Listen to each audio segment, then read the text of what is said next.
Okay. Well, good afternoon, good morning to some.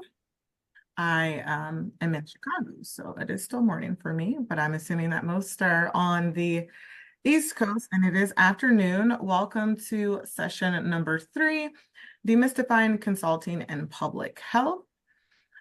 This is the third session of 4 of RSPH's new mid-career workshop series. My name is Carmen Daniel. Board member of Rollins School of Public Health. I'm here along with Amy Parker Feldberkorn, also board member. This webinar, along with all the webinars within the series, will be recorded and available online. The Mid-Career Workshop Series is of 4 virtual workshops, and they're designed to equip alumni with actionable steps that they can take to jumpstart, transition, or even update your current career portfolio. Our hope is that after participating in this 4-part series, that you'll have an action plan to actualize your career goals in this new year. We invite you to utilize the chat feature to ask the presenter questions throughout the presentation. We also invite you to share your experiences and insights as it relates to our topic during the conversation, but also during the Q&A section of the presentation. Today, we are excited to have Dr. Jean O'Connor, 2002 Emory Medal recipient. Dr. O'Connor joins us to share her career journey across multiple disciplines in public health, including both private and public sector. We hope her experiences will help you determine if consulting is a good fit for you. With that, I will pass it over to Dr. O'Connor. Thank you, Carmen. Everybody on this call should feel free to call me Jean. It's nice to see all of you. Thanks to those who are able to join. And we have a relatively tight group here, so you can also feel free to take yourselves off mute if you'd like to ask me a question. We don't need to be too formal, so feel free to jump in. As Carmen said, I am currently working in consulting. I'm the director of the health sector for a small business federal consulting firm called Econometrica, based in Bethesda, Maryland. I work with governments and nonprofit organizations, foundations, and states to improve the health of populations, like many of you do. We work primarily with HHS agencies, so I can tell you a little bit more about that work as we have this conversation. I have been in consulting for the last 4 years, and I have been in multiple different consulting organizations, so I'll talk about that as well. Before moving into consulting in 2020, I spent almost 20 years in state and federal public health practice. I worked for CDC as a contractor and as an FTE. I worked for the state of Georgia for the Department of Public Health. That's where Carmen and I met. And then I also was with another state health department. So I can talk a little bit about that as well and how that's informed my consulting work. So I will go ahead and go, if we can go to the next slide. When I was invited to do this, I was sort of given a wide kind of topic to talk about consulting, really as a career, demystifying consulting work. And I know I can see from some of the names here that we have some folks who work in the consulting field currently. So again, I just want to invite you to jump in. I'm going to share my opinion. This isn't the opinion of my clients at HHS. It's also not the opinions of my consulting firm, but about consulting and kind of, I think of it as consulting as a career phase for public health professionals.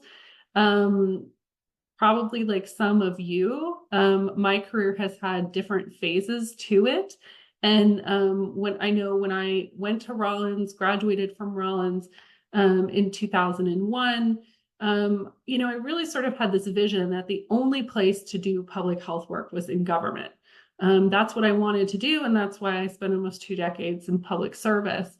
But as my career sort of matured and I got more experience and I looked around in the public health space, I think I really came to better understand that there are actually many ways to do public health work in this country and globally, and that for many of us, there is a progression that we want to make, but there's also no particular order that we all need to make it in. So that's why I use the term career phase, because you can move into consulting early in your career as a public health professional. You can use it as a mid-career kind of transition, or for some people, it's a late career kind of phase that they, to be able to work on some passion work in a particular area, or simply to move into the private sector. So I'll be talking a lot about that during this conversation. I invite you to share your opinions. I really think these like cuts of wood here are sort of emblematic to me of the different shapes and sort of sizes, right, in our careers. Everybody's looks different. And that is actually a good thing, in my opinion. I don't think there's one pathway for those of us who work in public health to do what we do. I think, some of us have these like periods of really intense growth, right, in our career. And then maybe we switch careers, and kind of the flavor and the way that our work looks is really different. And you can see all these different patterns here in these logs that to me sort of represent, some of the potential ways that all of our careers can be really different. So as we go through this slide deck, I also tried to pick nature photos for this presentation, because so many of us spend time in front of our computers all day, and a little green is good for all of us. So, okay, so Carmen, if you can go to the next slide. So I wanted to sort of talk, for those of you who don't work in consulting, about kind of the characteristics of consulting work. And if you do work in consulting and you want to jump in and sort of say what your experience has been, how it's been similar or different, that would be fantastic. I'd welcome that. So consulting work is, you are usually employed by a private for-profit or a not-for-profit employer who's not the government, right? That's sort of the definition in many ways. You're working for a company or an organization who has clients and customers. So your employer pays you, right? You're like Econometrica pays me, or an Apt Associates pays a consultant. I think we have J. Michael Consulting, someone from J. Michael on the phone, right? That employer pays you, but that employer is selling your time or expertise to a third party. And for a lot of us in public health, that third party is a government entity. It's CDC, it's a state health department, it's the Agency for Healthcare Quality and Research, it's HRSA, it's some other entity, right, in consulting work. And so the work, while you have an employer, is really in many ways all about that third party or that client, or for many of us in consulting, it's a set of clients. So that's sort of important to understand, because that makes consulting work fundamentally different than working in the government, where you work for the government on behalf of the public. In this case, you have a couple of different people sort of interested in and influencing your work. And that really shapes a lot of our environment when we're in consulting. It shapes what we do and what we don't do. And we can talk more about kind of the pros and cons of that. The other characteristic of consulting work I wanted to just mention, for those of you who aren't in consulting work, this can be kind of a scary term. Some days I like this term, some days I have like a love-hate relationship with this term, but it's billable time. So in consulting work, right, unlike in government where you do record your time, usually on a timesheet, in consulting you have to account for your time and what projects you're spending your time on, or if you're writing proposals, right? And in some consulting companies, you record your time in 6-minute increments, like a law firm. In other consulting companies, it's more like 30 minutes or an hour. It really just varies depending on the client and the projects you're on and the way that your consulting firm records time. For some people, they see this as a big drawback and say, I would never want to work in that kind of environment. I will tell you that once you get used to it, it's not as bad as it sounds. It actually can be really helpful in many ways, but it can also be a stressor. So we can talk about kind of that and how you manage it. It's also a pretty important transition point, especially for people who've been in government and are leaving to go to consulting, to kind of understand that about a consulting career. So flexibility is the other thing I would say. So I just told you maybe one that's not as much fun. Flexibility, I think, is one of the positives of a consulting career. Most consulting companies don't really require you to be anywhere or do anything except for your clients, or for your proposals for your clients. So they often allow a lot of flexibility unless you have a contract where you have to be on site for a client. Yeah, and we'll talk a little bit about the W-2 kind of 1099. But if you're working for a consulting firm, a lot of times they offer kind of really nice flexibility that I know when I started out in government, we didn't have. I started out very early in my career, working for the state of Georgia, and we had to be at our desks at 8:15 every morning. So if you ran into traffic or something else, you had kind of a problem. I know the world has changed a little bit, but in consulting, a lot of people are able to work remotely. So just want to mention that. And then detail. This is another element of kind of consulting work that you have to pay a high degree of attention to detail, especially in your written products.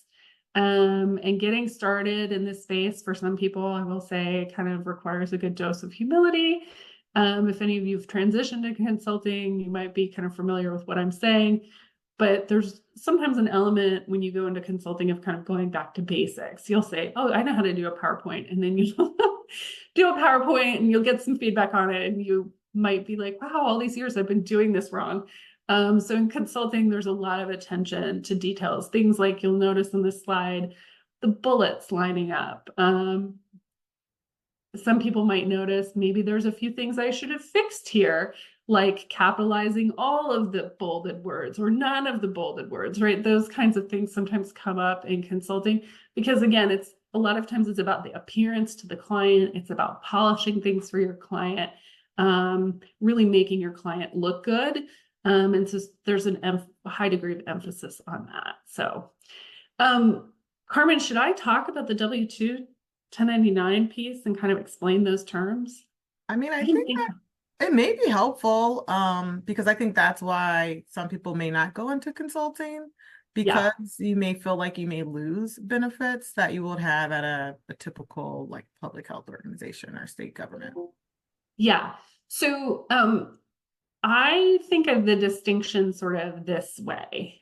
If you go into consulting as a field, oftentimes you're working for a company. So like that Apt Associates or Econometrica or an RTI, they're paying you just like an employee.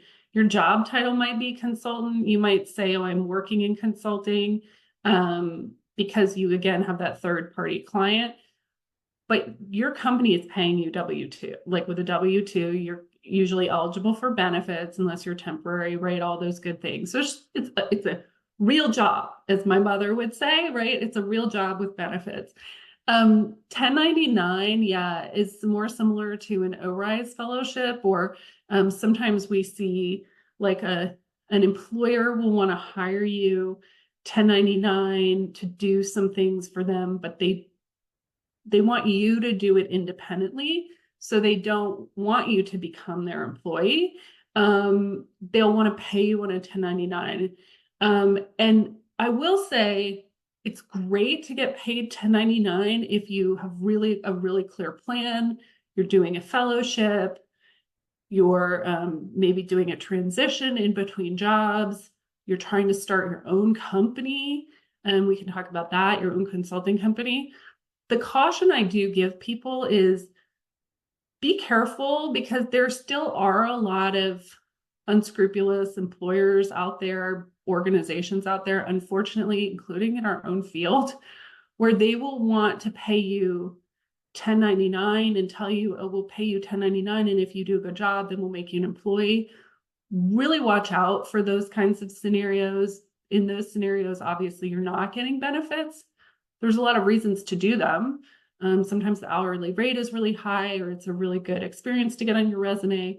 But I always tell people to be really careful with that, because, you know, it's potentially the case that the employer actually should be paying you like a regular employee, and or if they're trying to do 1099, you kind of got to ask yourself, why are they doing that?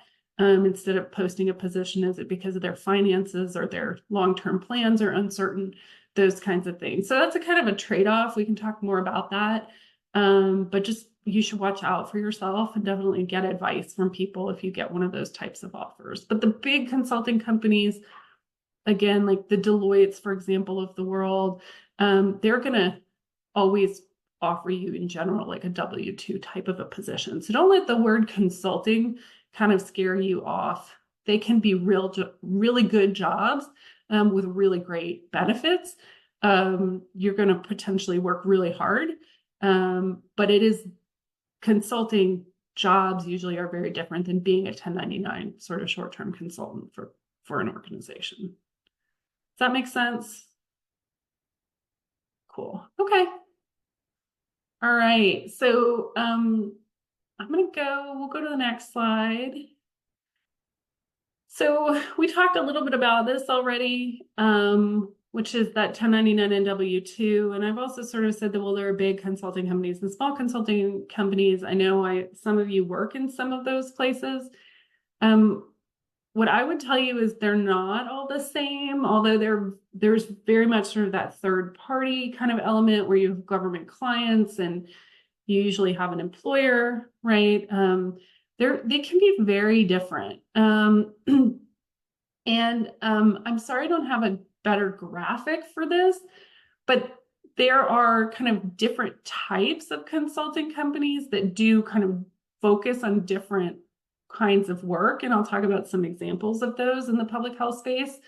And then they're also different by size. And then consulting companies also have really different expectations. Again, in those billable hours, in proposal writing, and in the kind of client work that you do. So you really want to make sure that you're finding the right consulting company for you, or the one that's offering the right job at that point in time. So maybe we go to the next slide. I'll show you a little bit more about kind of what I'm talking about. So I mentioned there are different types of consulting companies. I'm going to start actually with the second bullet and kind of go from there, and I'll come back to the commercial versus federal. So there are consulting companies that focus on strategy and process more than, say, for example, science and scientific research. So an example of a strategy and process kind of a consulting firm, in my opinion, would be a company like a Deloitte, a Guidehouse. Those are two very large, well-known public health consulting companies in the federal space. There are consulting companies that focus on research. I would put like Apt Associates and Research Triangle Institute, RTI, in that kind of bucket. I'm just kind of trying to name some of the big ones. And or discovery. So in the life sciences space, there are consulting companies that just focus on like drug discovery kind of consulting support. Some of the very large consulting companies like a Deloitte, like a Guidehouse, also have a discovery kind of practice sometimes where they work with the pharmaceutical industry. And then there are technical and professional services firms. That's what I would put like Econometrica in that bucket. I don't know, Nicole, you're online, if you would put J. Michael in that bucket. These are the kinds of firms where essentially they are taking technical experts in a particular subject matter, like public health, like economics, housing, right? I work with colleagues who do consulting in education, and they are selling that subject matter expertise to the government. So you might say, well, what's the difference between that and like the strategy and process or the research firms? These are just sort of large buckets, and they're kind of the direction of the company in terms of strategy. But many companies have elements of all of these, especially the larger consulting firms, right? And so the technical professional services work might be like, for example, I work on a project for the Agency for Healthcare Quality and Research, where I am providing a little bit of strategy and process support, but I'm also providing sort of technical expert input into written documents. I'm helping them produce written documents, right? And then the other type of kind of large bucket of firms, I would say, and again, this is just kind of my grouping or classification, are staffing support kinds of consulting companies where they're really focused on, they hire for a specific need. We see a lot of this in public health for a very specific need, usually particularly to put that person on site full time on a project on a government site. We see this at CDC. There are lots of companies that do this. Tana is one that you've probably seen a lot of postings for. They're an Alaska Native firm, and they sort of specifically focus in providing staffing support, right, to CDC. That's those postings you're seeing. So again, many companies do several of these things, but usually they have kind of a general direction, and they would classify themselves more as one type than the other of what's listed here. Commercial versus federal. What do I mean by that? So a lot of times in the public health space, we have federal clients and we have all other clients, state, philanthropic, right? Nonprofit organizations like ASTO and NACCHO, right, are often public health consulting companies' clients.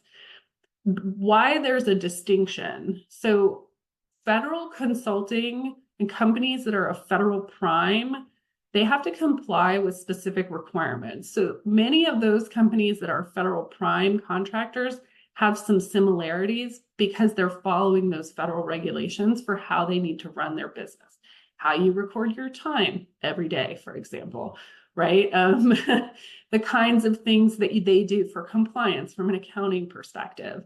Those are the same across all companies that do federal work. There are consulting companies out there, usually smaller, more boutique, or focused on a specific subset of like public health issues that only do work with states. For example, Health Management Associates is one of those. There are also some smaller consulting companies that probably some of you have seen in our kind of local space, Parasol Consulting. Those are commercial consulting companies. They don't prime federal contracts. They do work with all of these other entities, and they have a little bit of a different approach to how they do business, how they price, how they kind of work with their clients, because they can. Some companies do both federal and commercial. The big consulting companies, the Deloittes, the Guidehouses, they have a federal practice and a commercial practice usually. And it's not typically the case that employees will work across both practices.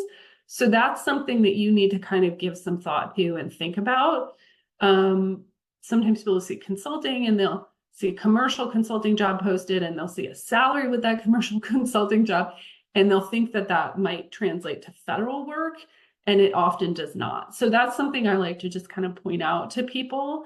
There's a lot of also like differences in how you write proposals, how you price proposals. So it's a difference, can be a different skill set to work across those two kinds of consulting opportunities. So I want to just kind of draw that to your attention, kind of point these things out. And then I see some comments in the chat. So I'm going to pause and read some of those comments and let you all share if you want to share, ask questions.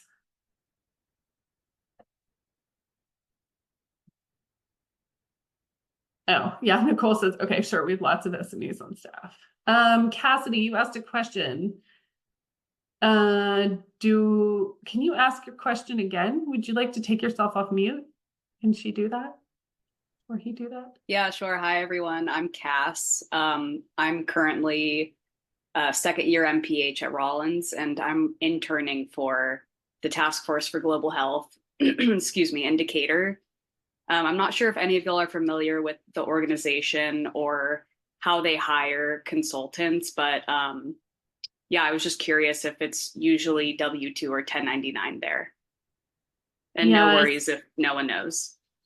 Yeah, I don't know what they're doing now, but they are an Emory affiliate. And so most of the people who work at the task force are W-2 employees that get an Emory paycheck. I don't know if that helps or not. That does help. Thank you so much. Sure. Yeah. And then Nicole said, yep, you hire both. Did you say both subject matter experts and strategy folks, Nicole? Is that what you meant by both? Or 1099 and W-2? Oh, that was in response to Cass's question that we Okay. hire both 1099 and W-2 for different reasons. But I appreciated that you brought that up earlier, that you should be a little suspect. I work really closely with our HR person, and there are a lot of things we have to do to make sure it's very clear that somebody is a 1099 and not a W-2. Yeah. And you should be suspect of places that confuse those or blur those lines. Yeah. Yeah. Yeah. And there are lots of reasons we do the consulting firm I work at now too. Sometimes 1099. We might have a federal retiree who wants to just work a little bit on a particular proposal or project, and they just want to work for short term, short amount of time. Those people we will, bring on as 1099 as well. So consulting companies definitely do both, but just watch out for yourselves. Yeah. Okay. All right. Next slide. Okay, typical job titles. I want to kind of throw this out here because this is also something that I get a lot of questions about. And I think, I will just say as Rollins alums, really well-educated people, many of us are extremely experienced, right? We want to find a good job with a really, a significant title, right? That sort of conveys or the level that we've achieved in our career. So I want to just kind of put this out there because I do think that in consulting, the titles are a little different. And that is something for you to be aware of.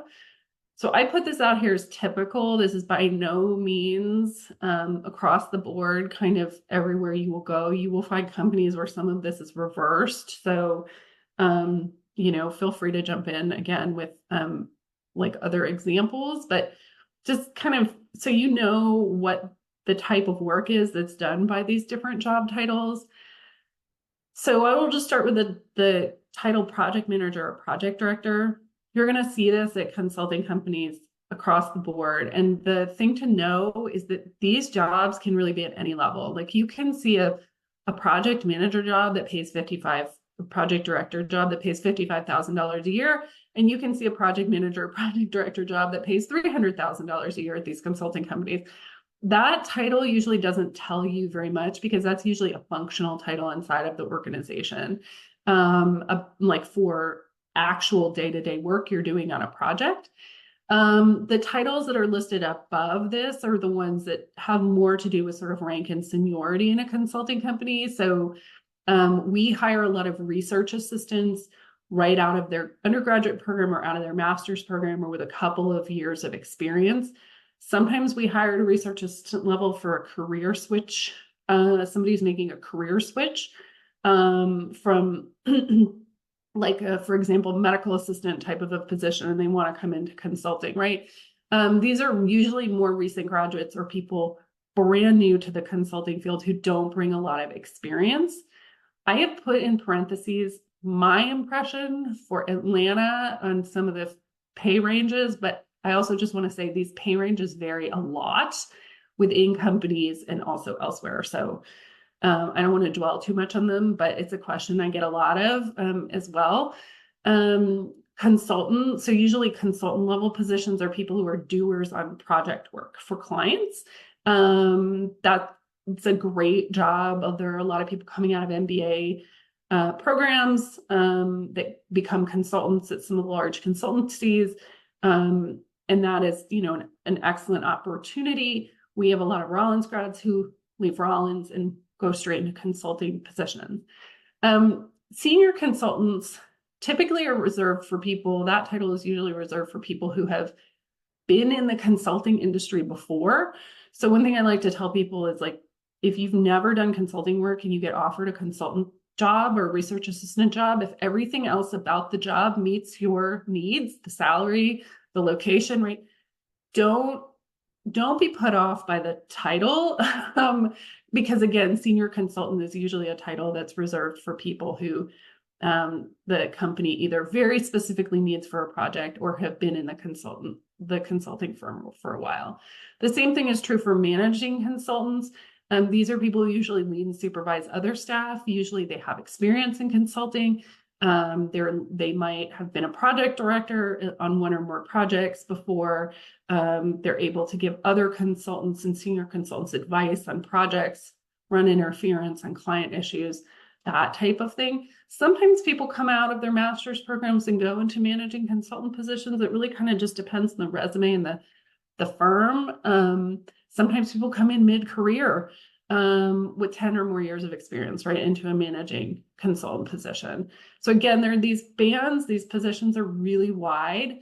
And that's a little bit of a difference with government as well. So I sort of tell people to try to take any kind of preconceived notions you might have from the hierarchy of government and set that aside when you're looking at the consulting industry, if you're wanting to make that kind of a change or go into that area.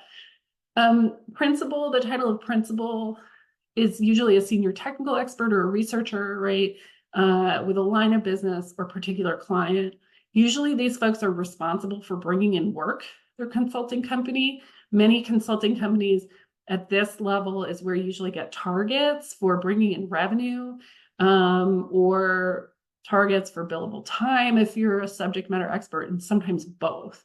So that's just something for you to kind of understand. The title might sound really good, but it comes with a lot of responsibilities in a lot of consulting firms. You're one of the most senior kind of subject matter experts usually in the company.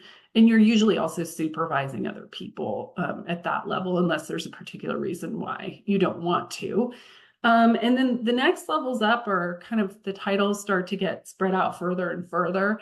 The titles are things like vice president, sector lead, partner. Those distinctions really depend on kind of the type of company that you're working in. Is it a partnership? Is it owned by a single owner? Do they have any vice presidents? The consulting company I work in doesn't have any vice presidents.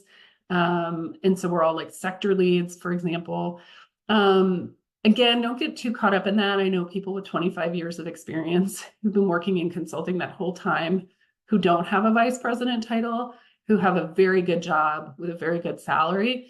So it's not all about the title. And I would just kind of encourage people to think about that. And those people are usually responsible for finding and earning business, directing technical work, writing proposals, quality management in their consulting firm, and also organizational culture, that kind of thing. So there's a real opportunity for some good progression in consulting. And these are, again, just some of the titles you might see. These are kind of very loose pay ranges for what I've seen in Atlanta for some of these types of positions.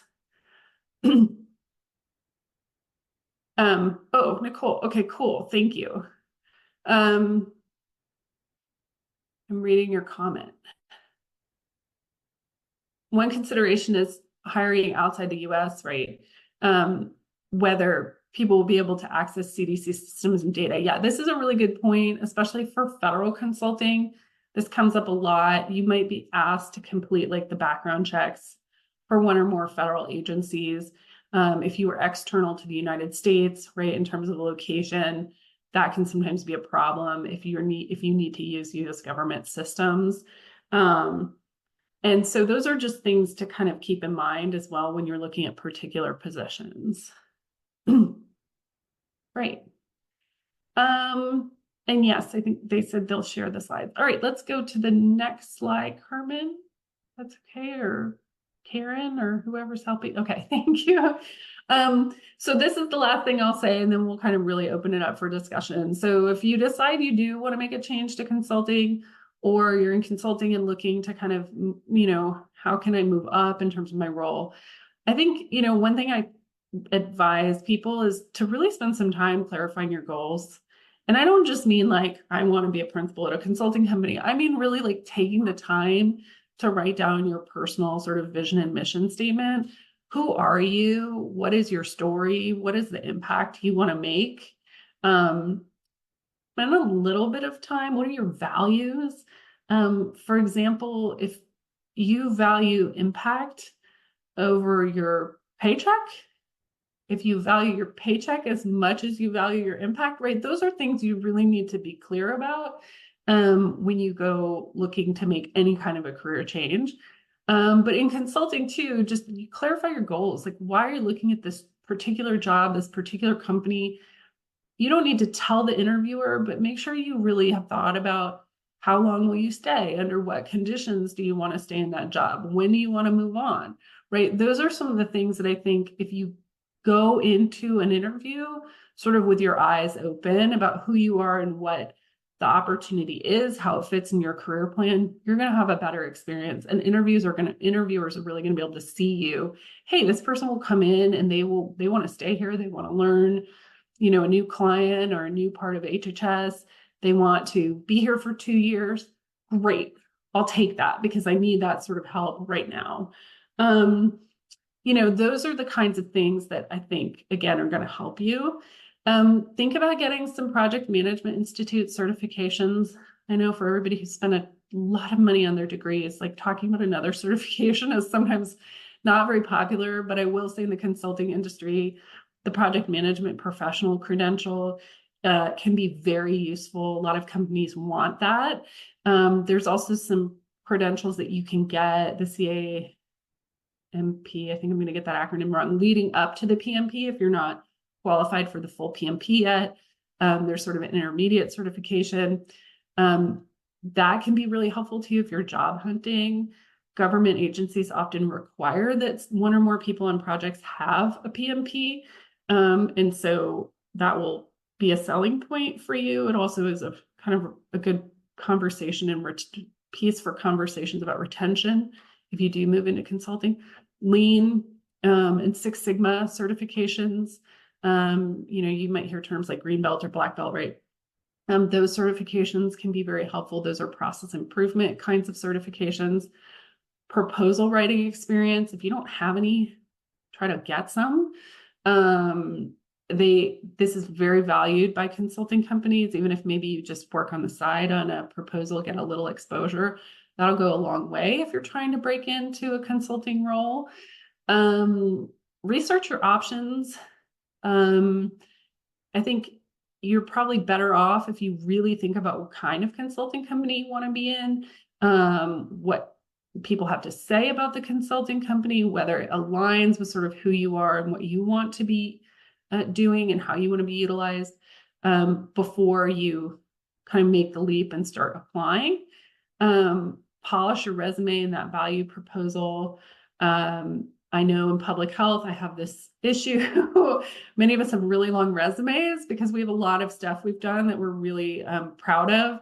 That's not typical usually in the consulting industry. I would say 4, 5, 6 pages, not 20 pages. If you're a recent grad, like 1 or 2 pages.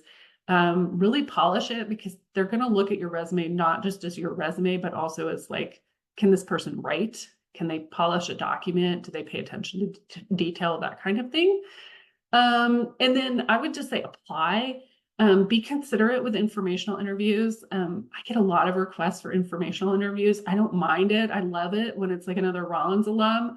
But I also would just say your consulting colleagues are charging their time sometimes in 6-minute increments. So if they take 30 minutes to talk with you during a workday, that means they really are interested in your career or you as a friend or as a colleague, because they're not going to be able to bill that time to their company. So effectively, they're taking a half an hour off from work or an hour off from work to meet with you. So just be thoughtful about that. If you can get your questions answered another way, and or if you really want a job, again, I would just say, especially in this job market, I would kind of hurry up and apply because a lot of things are moving really fast right now. So awesome. All right. Well, I think that's it. The next slide has my information on it. It has my Emory contact information. It also has my Econometrica contact information. I do teach part-time at Rollins. So I'm happy to talk with you through Emory.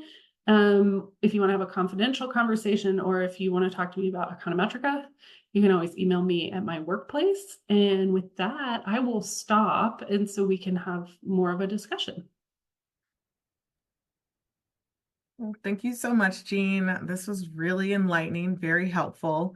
Even as I transitioned from state government to consulting with RTI International, you hit the nail on the head throughout the presentation. So if folks are wondering or have questions about transitioning into the consulting world, that was very comprehensive. So thank you so much.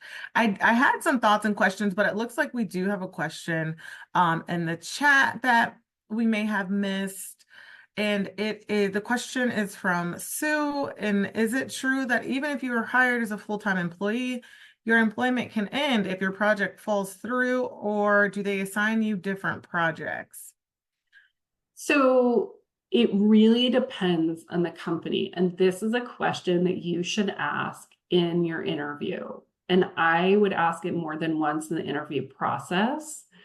Many consulting companies will end your employment if all of your projects end or you are not billable enough.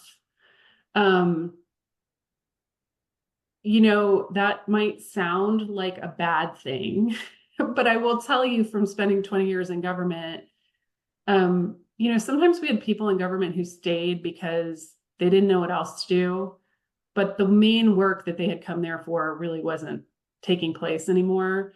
And they, of course, needed their paycheck, they needed their benefits, but I think it was hard on everyone, right?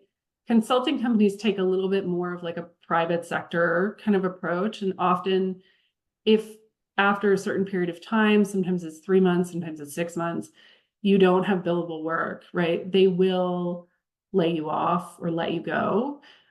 Usually, most of them will do that in a fairly friendly, supportive manner to help you go look for another job. They're not trying to hurt you. They just don't have any work for you. Some companies, though, do have a little bit more of a uncomfortable angle to how they do that.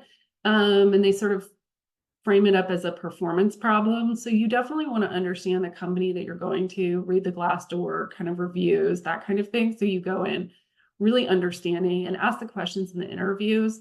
I would say fear that your project might end is not, I wouldn't say that's a reason to not go into consulting and take a great job that you're really interested in. Because usually what happens is if you're good at your work, new projects kind of come to be. You work on proposals, you meet new clients, your client wants to extend you, that kind of thing. The one place where there's sort of an exception, I would say, is if you are on a staffing kind of a contract, like for example, you're hired specifically to work on site at CDC on a specific project and you're on a 6 month to 6 month kind of arrangement and they tell you that, I think you should probably assume that even if your client loves you, if there's no federal budget for them to pay you with, right, your work is going to end. So there's just a lot of different arrangements and a lot of different approaches companies take, and I think you just want to make sure that you really understand. I don't know if that's helpful.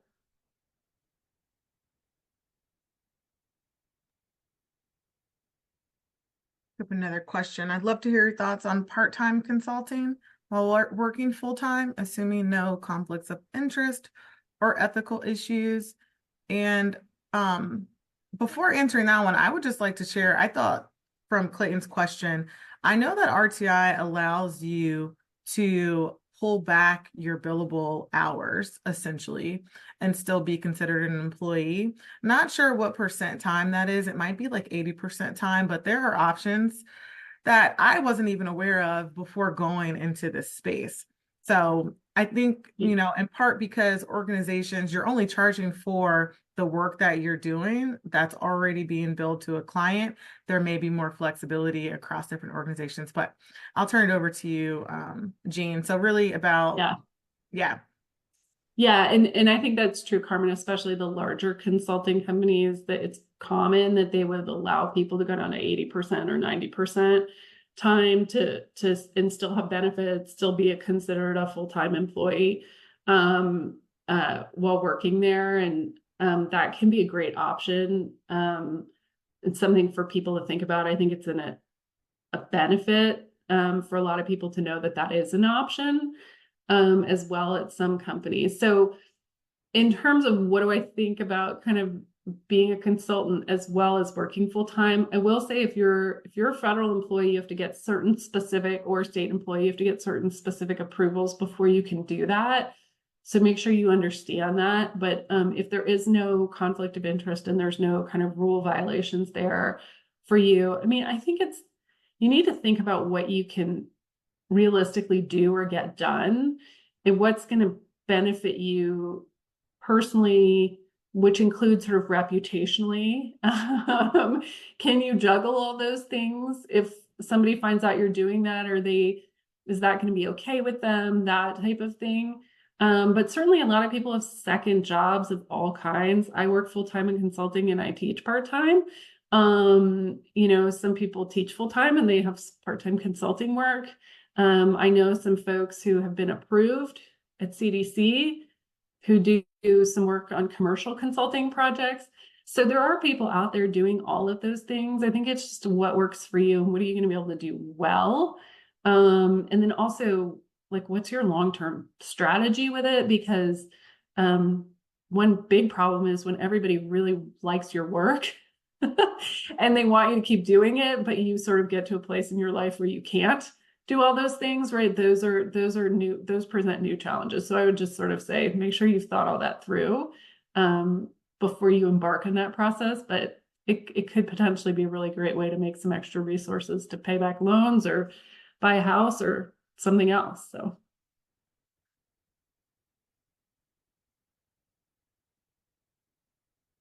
Other questions or comments? This was such a fascinating conversation, and I really appreciated you breaking down, the different types of consulting organizations and the pay scale or range, as well as the little nuggets of information at the end. I work in the federal government, and we worked with a few different consulting firms very closely during the pandemic, and they provided a lot of that support. And, it seemed like the consultants almost anticipated our needs. And before we even came up with something, they'd be like, here, that we pulled this together, and like showed it in a PowerPoint and had it all laid out. And I'm just curious, across the consulting world, like how common that is. It also seemed like our consultants were working around the clock, and I know we were working long hours in the federal government and whatnot, but it just seemed like they were working even that much harder. And if that is pretty typical, so like, what does your work-life balance look like for consultants who are doing this full time? And, what are those expectations in turn, is that common, like what we experienced in terms of them just jumping in and, taking over the next step versus, just waiting to be told, what we want in terms of deliverables? Yeah. So, okay, so let me speak to the deliverables and sort of them like appearing with things. So one of the things in consulting that happens is you get to step back, right?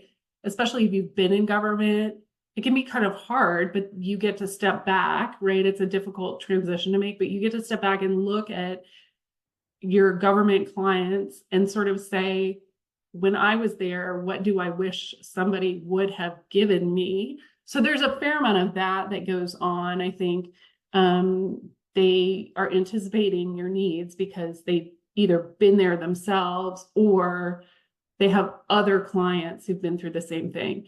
So a lot of consulting companies sort of operate like crowdsourcing, right? And that we have a Teams channel and we've got a question and a client's got a problem, we put on the Teams channel, and like everybody in the whole company or everybody in a whole practice area will be like, oh, I've got this from this project or whatever. And so consulting companies sort of have those things at their disposal. That's part of the value they want to bring, right, to their clients.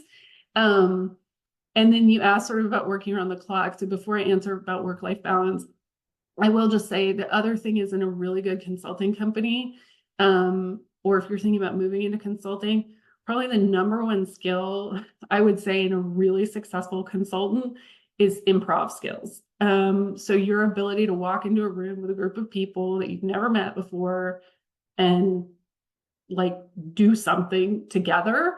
And a lot of consulting companies actually practice improv, like they'll do improv exercises because they're often bringing together teams of people who, you might not realize this, but those consultants have never worked together before.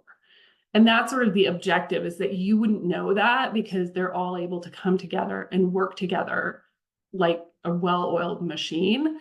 So if you're thinking about switching to consulting and improv makes you uncomfortable, you either need to practice some improv or you need to think about whether, consulting is maybe the right thing for you, especially strategy or kind of process related consulting, because there's a fair amount of that in the work.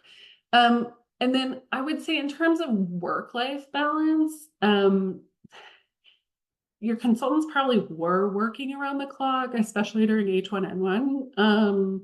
I think many consultants see themselves as part of the larger like public health workforce. And so the ones that probably could and were available to work additional hours were probably doing that.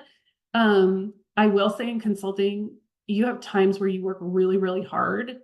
Carmen, jump in here. Like you have times when you work really, really hard, and then you have other times where you're like, wow, I can go to lunch today on a Thursday and I can leave at 3:00, right? Like, so just, which most of us who have been in government, like I never would have dreamed of walking out the door at 3:00, but in consulting, maybe on Monday you work 12 hours. So on Thursday you're leaving really early.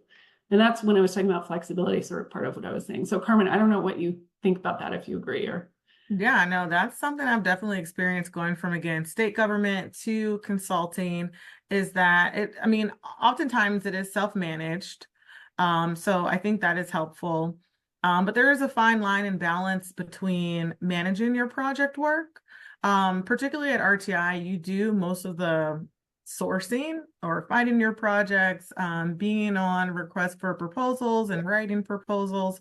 And so with that, you manage your workload essentially. So if someone comes and they offer you an opportunity to be a part of a project, it's up to you to understand what your current workload is, what % time you have available for a new project, and then managing it that way. The only caveat with that is that oftentimes there are instances where a client says, well, this is great, but now we need X, Y, and Z by Wednesday. And you do have a 12, 13, 14-hour day, but that Friday may be a little bit lighter. So again, there's, pluses and minuses for sure. Definitely there's flexibility in working in consulting, but it requires flexibility from the consultant as well. So all that to say, there are very great days and there are very stressful days, but I think that we can say that's true for any job. Yeah. And I totally agree. And I think, I have 2 teenagers. I also teach, and I find that the managing my own time, I mostly can do that and I can set limits. But if you are the type of person who has trouble setting limits, you might quickly find yourself pretty overwhelmed in the consulting space, but that may be true in government as well. So, it is about kind of self-discipline and communication with people about your availability and that type of thing too. So, those are kind of my thoughts. The other thing I wanted to just say before we run out of time, because I meant to say this at the beginning, is I do think it's really important that we normalize in public health that people can go from government to consulting, back to government to nonprofit. Careers are really long, right? If you're lucky, you might be working in public health 30, 40, 50 years. This is 25 years for me, and I probably have 20 more I need to work before I can retire. So, I think whereas it might maybe used to be the case that people would stay in government, right? Or you would go to the private sector and stay in the private sector. I'm not sure that works as well anymore for people. I also am not sure that it's great for our field. I think we get a lot out of people moving back and forth and collaborating. And I think, you know, it's just important that we kind of make that a part of how we work. We're all going to be more successful that way. All of these jobs have pros and cons. And so again, that's kind of why I suggest thinking of working in consulting in public health as a career phase. Could be a long one, it could be a short one, but it's definitely, you know, a good opportunity, I think, for a lot of us in the work that we do. No, I think that's really helpful. And one last thing before we leave, I know you helped me with this, is translating, how to translate those skills that you have in working outside of consulting to a consulting firm or space. And how can we, or folks that are interested in transitioning, do that effectively so that they're seen as, you know, an asset and not, you know, a one skilled employee. Yeah, I think that's an important conversation if you are thinking about making the transition. I think it's really important to find like a buddy or mentor to try to help you with that translation, because you know when you go into a consulting environment, you're working with a lot of different people with different backgrounds, even if they're all doing public health consulting. So figuring out again your value proposition, how your skills fit in the specific place you're going, those are really important things to do before you get there, so you don't have missteps like when you get there, or it's maybe a little bit less of a struggle to make the transition. And again, I just say find that buddy or mentor. And certainly I know that the alumni team and the career services office at Emory are happy to try to help match people up too if you're looking for that. Thank you so much.